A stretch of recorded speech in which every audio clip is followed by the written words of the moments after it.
Welcome to Coaches Weekly. I'm CJ Sellner here with head cross country coach Dave Risch. Coach, a tough race for you guys. Conditions were very tough, not because of rain, wind, mud, what we've kind of talked about, which is almost fun to run in, but it was the heat, humidity, and we'll start on the men's side. It really affected the men's race from all angles for every team.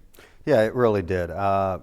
From my account, looking at the race, there were probably 25 male runners that dropped out of maybe 220 finishers. So that's something I'm not very familiar with. I've never really seen that before. Maybe one time, 15, 20 years ago, we had a really hot regional race where it affected the women's race drastically. But this is really the first time I can remember where the heat, and it wasn't even just the heat, it was the humidity.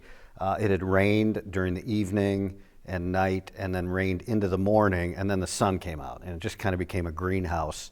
And it was warm and humid for the women, and then the men ran following the women, and so it had given it time to even heat up more in that extra hour. And so by the time the guys ran, it was pretty stifling.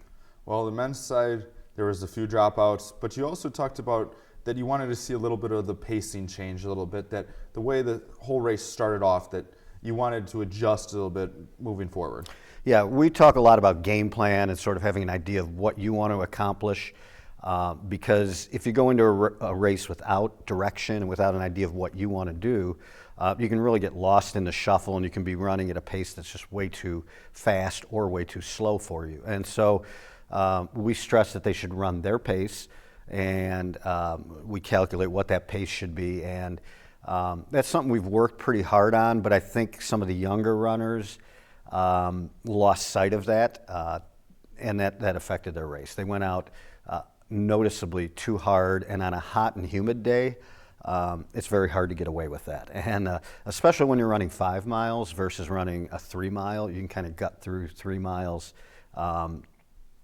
if you go a little too fast, but you're not going to make a 5 mile race if you're running 20 seconds ahead of where you should be at the mile. So we did talk a lot about that, and one of the things I preach with my athletes is that no one's perfect, and so we like to learn from mistakes. It's one of the best teachers, and this was a good experience, I think, especially for our younger freshman men on the cross-country team.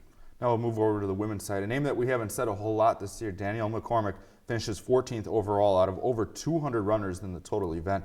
So she puts on a fantastic performance despite the heat, humidity, and hopefully that can kind of get her season going, as she didn't start right away with you guys this year. Yeah, definitely. It was her first race back, and very optimistic with the way she ran.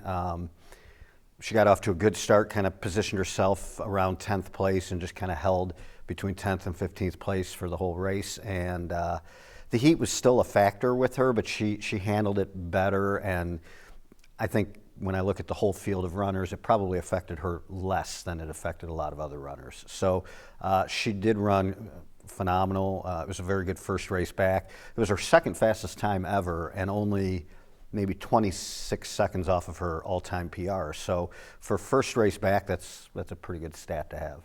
Now, another one of your runners that we need to talk about is Rachel Smithley. She's run well for you guys, and she's another one that is coming along for you, and that's important in the whole team aspect of the racing. Most definitely. She's a good hard worker. She's still learning a lot with pacing. She doesn't have a lot of racing experience, and she's never really competed on a team. So she's kind of figuring that out. She's kind of been going out too slow the first couple of meets that we had. This past week she went out probably a little too hard, and so we want to find the happy median for her and kind of get her at the right pace to where she can run her strongest race. But she's really done well the first month of the season. We're really proud of her. And actually, Molly Miklosh and Jordan Rembrecht have also run very well for us. Well, we'd like to thank you for your time, Coach.